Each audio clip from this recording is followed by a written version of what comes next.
Good morning. I want to talk a little bit about self-awareness and how by asking the question, who am I, over and over and over again and never really looking for a solid answer, just always seeing what comes up, we discover who we are not. We identify very clearly by asking, who am I? And going over the pieces, we see, oh, well, that was my parents' influence, that I picked up from a TV show, that was an idea I had that was a coping mechanism to accomplish this goal that I no longer need to accomplish anymore. So by simply asking this question of ourselves, who am I, we discover all the things that we are not, and we are mostly things that we are not.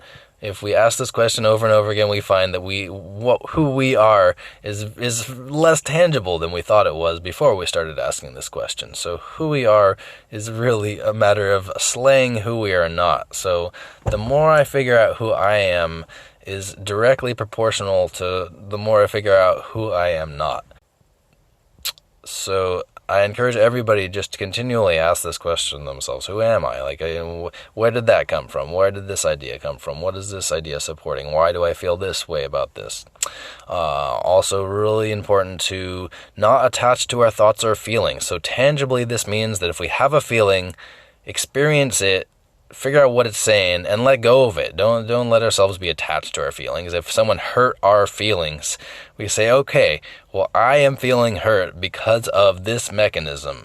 Maybe I don't want to spend time with this person who, quote unquote, hurt my feelings, but it's really me who is taking offense and taking hurt, because all anyone can do is express where they are at. And if someone is expressing something that is derogatory, is disrespectful to spirit, to life, then we should, one, accept their reality and not trying to change the reality unless it's harming us directly, physically, and two, seek to not be around that person or offer support that may allow them to overcome that narrow perspective of self. As soon as we realize that our pain is not our own and start to deal with it and take care of it, then we can, start waking up and helping each other more and more. Anyway, so the nature of who am I is just so fascinating. Self-review, self-contemplation, self-accountability, all these self-practices of saying, why did I think that? Why did I feel that? What is this feeling for? and letting go of it all, studying it all, saying, hey, what does this have to tell me? Thoughts and feelings, they're weird stuff. They don't really represent who I am. They're just an aspect of existence, and thoughts and feelings are first and second chakra generally, so they don't have a whole lot to do with our higher self. They have to do with the more animalistic properties of just being on this planet and this body. Important in their own way, but very limited in their importance. They have very specific goals. Like if we're not having our needs met and we need to pay more attention to safety, then first chakra can be a lot of help. Or if we're trying to learn more about ourselves, maybe we need to, when we're speaking to someone who sees something different, we need to create more interest and more curiosity to solve the problem rather than to feel upset or feel hurt or feel like the person didn't get us or whatever the feeling is. The feeling is irrelevant. The feeling might tell us a little bit, but it's irrelevant because do we curious? Do we want to learn more, or do we want to stick with where we're at, not knowing and having a half answer that it's a feeling? Anyways, so I wanted to as well move on to the mudras and a little of the pranayama that I do with my meditation. So mudras are just simply a way to channel energy to different parts of the body. It's a whole science of itself. I do a rotating mudra for my Gayatri mantra, which starts at the ring finger base, and then with it, that's the first chakra, second chakra, third chakra, fourth chakra, heart, fifth chakra on the top, sixth chakra, and then seventh chakra, the portal, the violet stream. And then as I do the next part, it's all focus on the third eye as you go 1, 2, and then you're back to starting. And then it's Om Apo Jayoti, and then you do then both sides of the temple and the center on the third eye. So that's the mudra rotation that goes with the Gayatri mantra. The 3-part breath that I use to complete all of my meditations, all my chantings, is equal parts inhale, hold, and exhale, with a very strong relaxation around the holding, so it feels like my whole body, my whole upper torso is just like collapsing and being supported by my lungs. All my muscles kind of go limp and rest into that, and that allows our body to calibrate to that position. And then slow, controlled exhale, and you can kind of play with this until you feel the relaxation. So it's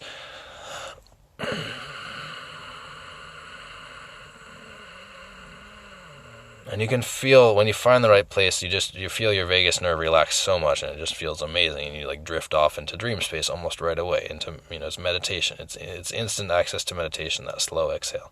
So 3-part breath allows us to circulate the energy. In Nam Yoga, which I learned a lot from, we do a lot of vigorous motions while we're doing the 3-part breath, especially in the holding and the exhale, and that circulates our blood flow, so as well as allowing the held breath to circulate and push these gases throughout our body.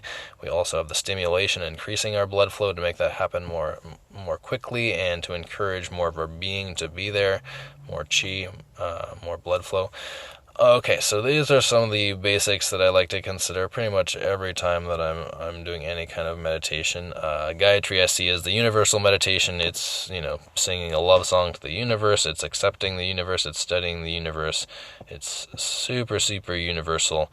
And I generally want to be opening to insight. This is one of my biggest things. I am grounding myself. I'm activating my chakras. I'm calling in my highest self. I'm singing a love song to the divine, all in just kind of preparation to opening myself to receive, because all this stuff is just ready for us to receive. It's just a matter of preparing our conduit, our literal energy body, our electrical body, which takes place in our spine and our skull. So having a really straight spine from all the sacrum all the way up to the top of our skull is really important. Practice tucking our chin in different angles until we feel it just right. And we want to link up the resonance from our lungs all the way up our spine, all the way up into our head, into our brain. So we want to feel these vibrations in our brain as much as possible. And tucking the chin back is one of the ways we do that. We reposition the jaw. So the jaw naturally wants to be kind of forward and low, and we want to bring it back a little ways. We want to bring it slightly down and back. It's very subtle, but when you feel it, you'll notice it's a slight different position, creates all this resonance that goes in, up and down the whole head from our lungs and from our diaphragm. All right, well, I am going to launch into just a little bit of Gayatri right here in just a minute.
Mana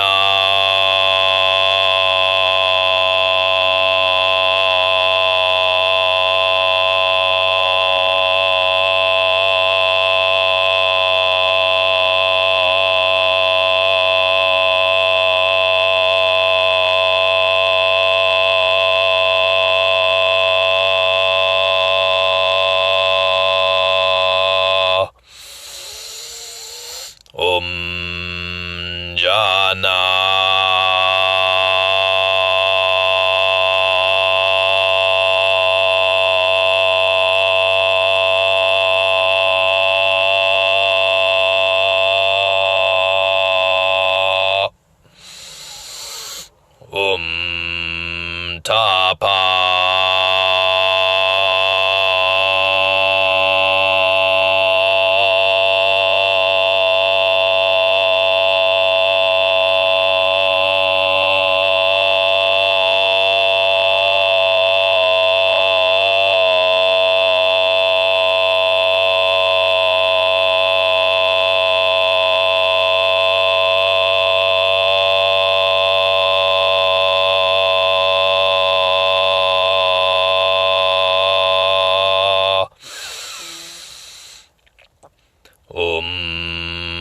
Satyam.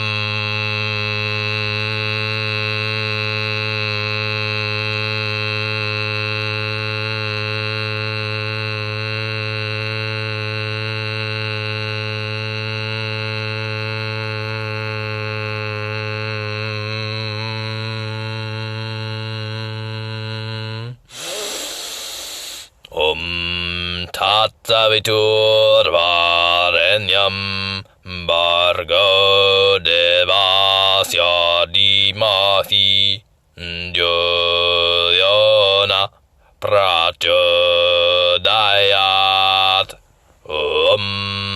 Apajayati rasam ratam Brahma bhuvarvasvaram